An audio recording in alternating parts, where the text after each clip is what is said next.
Okay, my name is Ben Paul. I'm with OPST, and I'm going to tie one of my favorite patterns today. It's a micro intruder. It's a really good trout fly. I believe that there is something about the intruder that, whether it's steelhead or trout, it just elicits aggression in fish. And I've had really good luck on this with trout, both in freshwater and saltwater in Puget Sound, especially in saltwater actually.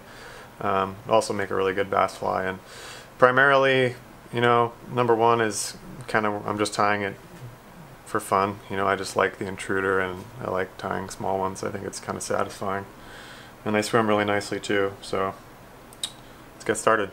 So oftentimes I'll use 6/0 Vivus thread when doing this. You can totally get away with that. It's a little bit sketchy on the composite loop though, so to avoid risking breaking my thread, I'm going to use 140 Denier, which is kind of standard for small to medium sized intruders.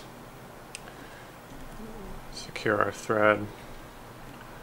Actually, I'm just going to go and put the eyes on right away. These are small or extra small lead dumbbell eyes. We'll specify that later, but pretty good size eyes for this size fly. This is tied on a size 10 streamer hook, and a lot of times, I'll fish these on a, it's not really cooperating, I'll fish these on a 5-foot OPST micro tip, and in deeper, faster water, it's nice to have the fly sink on its own as well.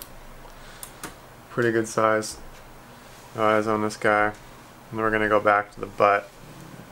And for the butt, I'm going to tie in some fine Chenille, fluorescent Chenille shell pink. I really like the color shell pink. I think it catches fish everywhere. I'm going to strip off a little bit of the fiber so that I can tie it on more precisely. And this, I think this egg just elicits a response in all salmonids, salmonids, however you want to say it. And this will also serve as a little prop for the ostrich that I'm going to tie on after this. Maybe 3 turns of that, and then I'm going to tie my ostrich in right up against it.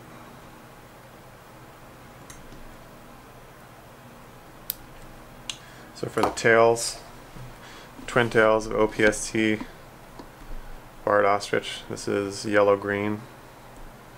Some might call it olive. I'm going to put 3 strands on either side.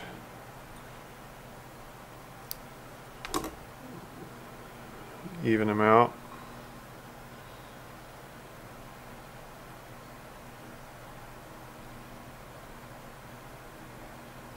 Try to get them roughly even, and these things move so nice in the water. Not too long, not too short, maybe just about an inch long.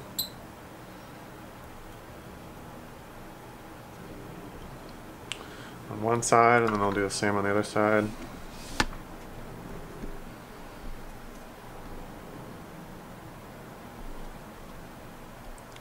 Three strands. A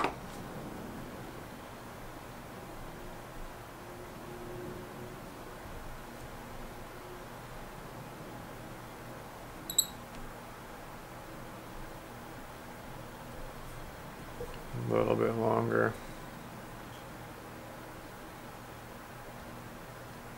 I'm going to just wrap over all the butts here so as to try to make an even body.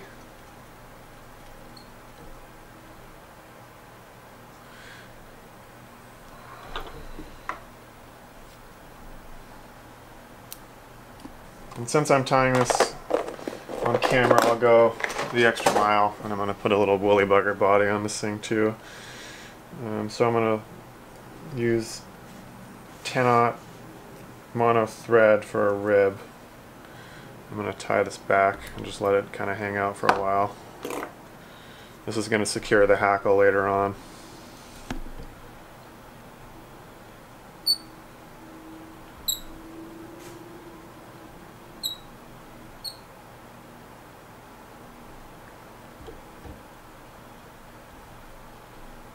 For the body, I'm going to use lateral scale, black lateral scale. It's one of my favorite materials for bodies. And it's not really black per se. This is a really, versatile color. It goes with a lot of other colors. It's really good on dry flies too, and nymphs. So tie that in, and I'm just going to wrap forward. The cool thing about this is it's transparent, so you can sort of change the look using different color thread underneath it. Just going to do some very tight wraps up forward. Get that mono thread out of the way if we can. There we go.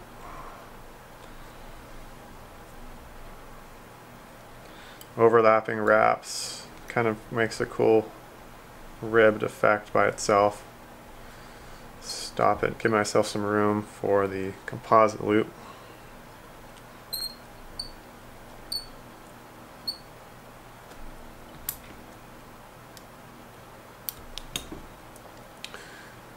Okay, now I'm going to turn the fly over how it'll actually look in real life. Now I'm going to put a hackle on here, just an olive grizzly hackle for the body, and I'm going to measure it out first to get the length I want, and I'm going to start there. So I'm going to start right about there, cut it off a little bit beyond that, and then strip off some of these fibers to give me a good place to tie it down.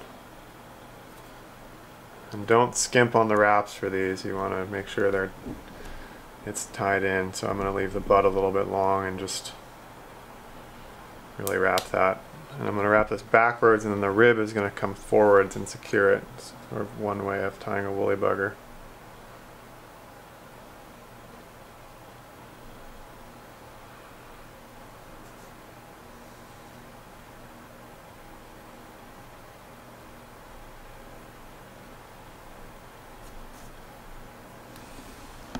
And sneak one last wrap in there. And we'll come forward, and so you're not actually really tying off a feather. The rib is tying off the feather. Oh, shit. Maybe I can still salvage that. No, you can. I could be using hackle pliers. What was I gonna say? Could be using all the tools at my disposal here. Ben doesn't often use hackle pliers. He's mostly making composite loops here. Yeah, I don't usually use these things. I've got two. Okay, so hackle pliers are made for exactly this type of situation. Start it a little farther forward, farther backwards.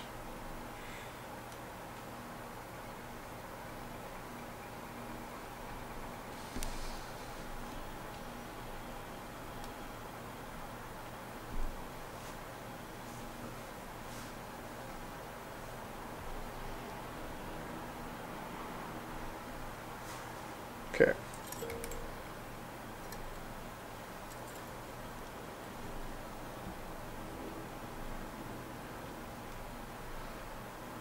Good thing I made my rib pretty long, and you want to kind of wobble this thread, try to avoid trapping a whole bunch of materials. You want to trap the stem, but not the feather itself. Alright, one more wrap for good measure.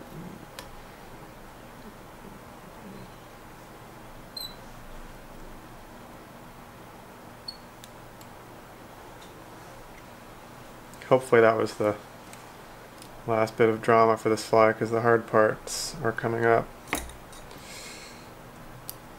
Get the hackle pliers out of there.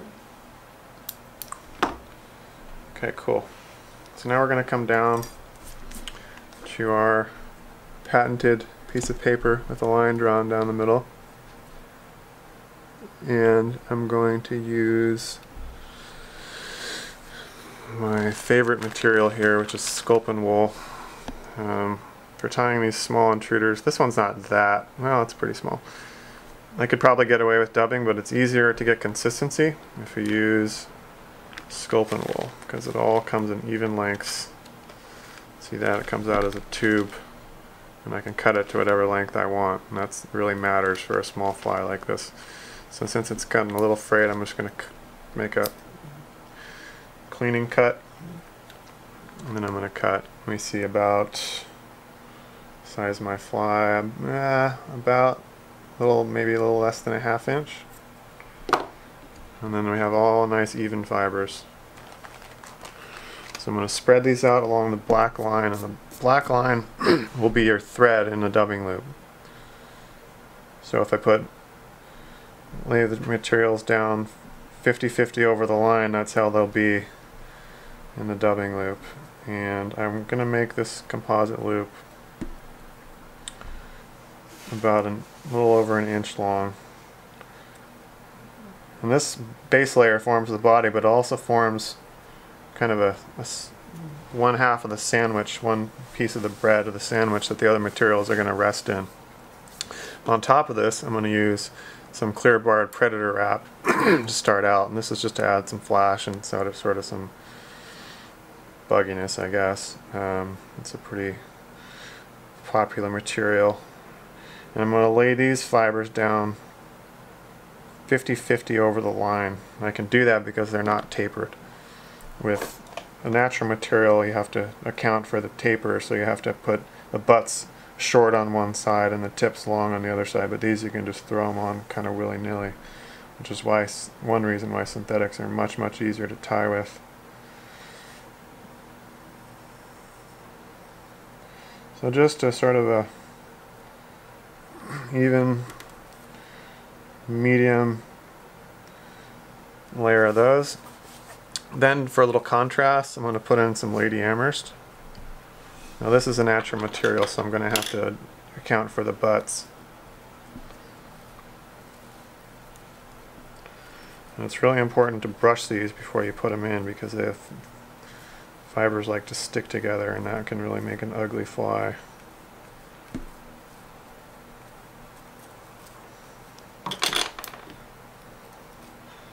So I'm going to put in a good couple fingers worth of this, a little bit longer than I want it, because you need the butts to sort of not stick out so much, but be present. And this is maybe a little bit long, but I think that's okay. I think it's going to look decent, and just lay them down as evenly as you can. The Amherst actually moves quite well. You know, people usually just put it in because it looks cool, but it actually moves pretty well, and I made these a little longer. It might give me some movement. So now we've got 2 materials in our loop, looking pretty good, looking decently even. It's hard to get it perfect with these small loops. Now I'm going to add a little bit of accent ice dub. Oftentimes I'll use ice dub as the base layer here where I use Sculpin wool, but if you just kind of throw it on there, it makes a cool effect as an accent. This is UV dark olive to go with our olive theme. And we're just going to kind of lay it on there. And this kind of makes a little whispers too in the water. You can kind of see it moving around. And then we're just going to cover it up with more Sculpin wool. Nice thin layer. Pause.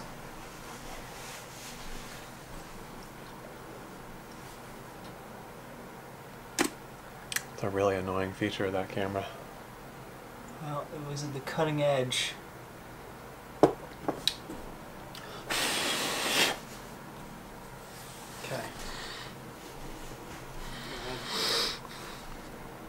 So we'll just lay down more Sculpin wool. Let's complete our sandwich here. Again, the black line is going to be the thread. And I'm going to make a dubbing loop a little bit longer than this so that it'll spin effectively.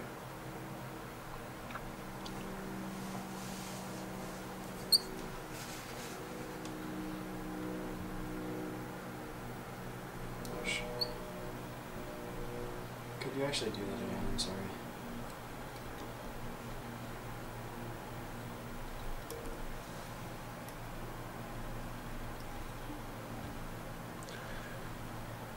So I'm going to make I'm going to make my dubbing loop just a little bit longer than the length of the materials I have there, so that it'll spin effectively.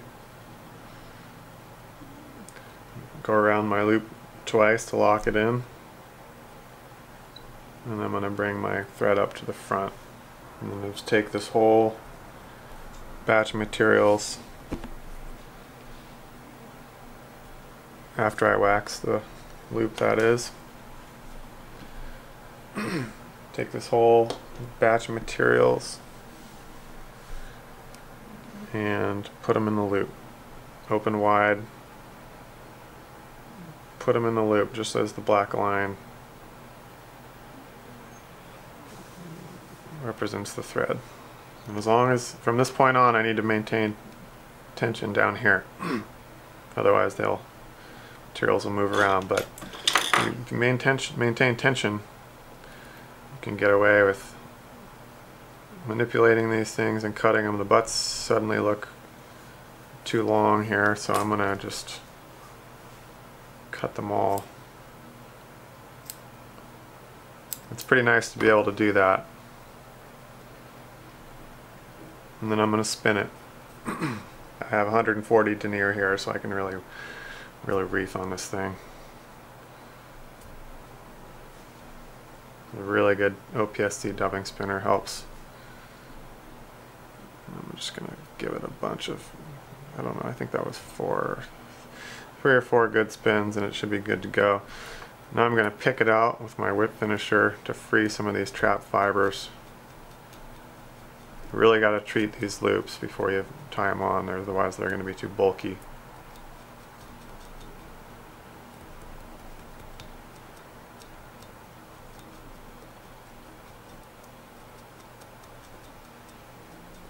So now that we've picked it out, we're going to brush it out too.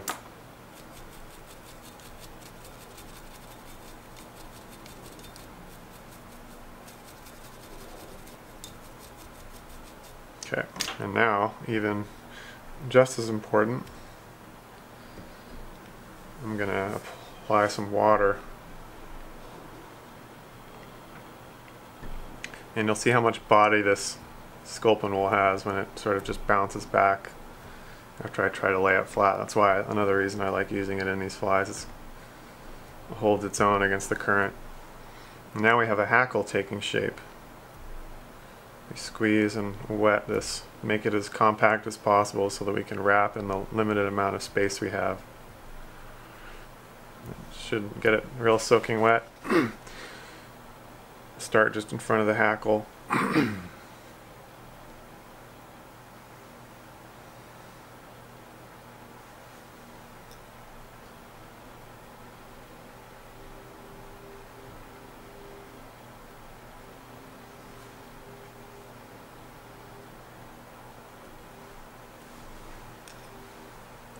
We're going to finish up front. I'm going to finish this just behind the eyes.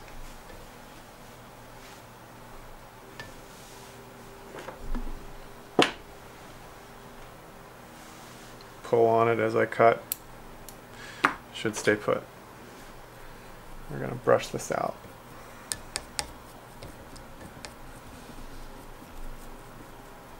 This is the patented OPST toothbrush.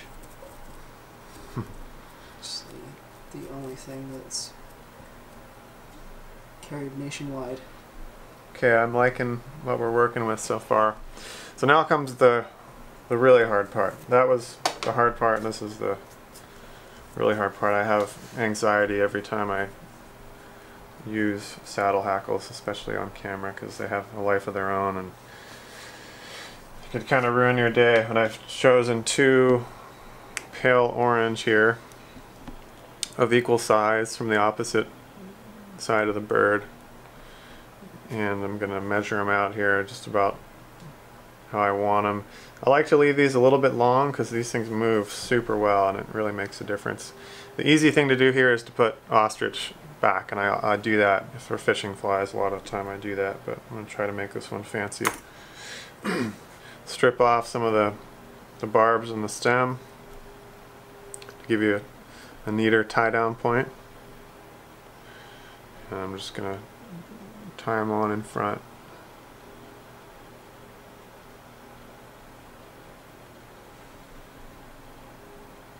I should probably just go with that, but I'm going to be greedy. Move it a little bit more to the side.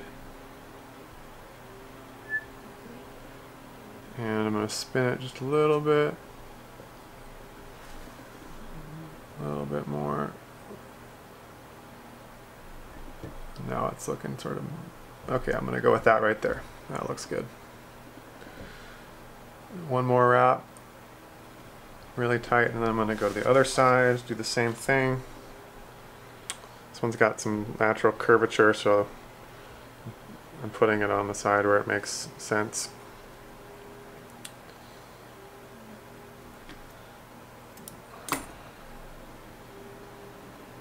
Come on, baby. Make my day. Try to get them as even as possible.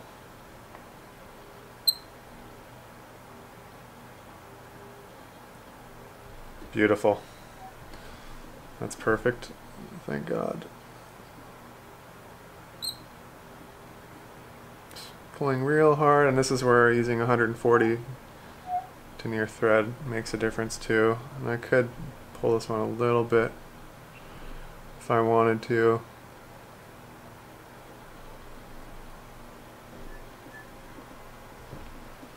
I'm gonna go with it.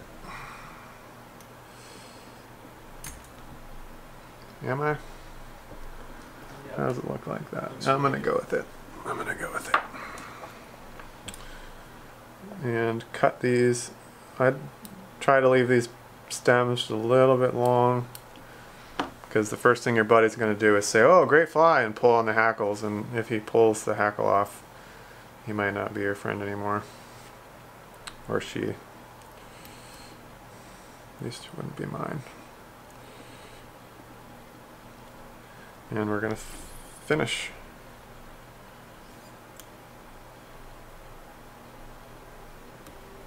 Then I'll soak this whole head in head cement. But I'm going to let the water dry out first though. Right now it's all wet. Okay, so that's pretty much one of my favorite patterns. They're really fun to tie, even more fun to fish, you know, with these, with the OPST little micro commando heads on light rods. You're getting in high banks and swinging these things. It just gives you a lot of confidence to know that you have a, you know, a proper intruder, and it's, for me, it just kind of makes the whole thing more enjoyable to fish a fly that you're really excited about. So I hope you have fun experimenting with these things. There's lots of cool materials to use, and you know, check out Sculpin wool. It's pretty useful stuff.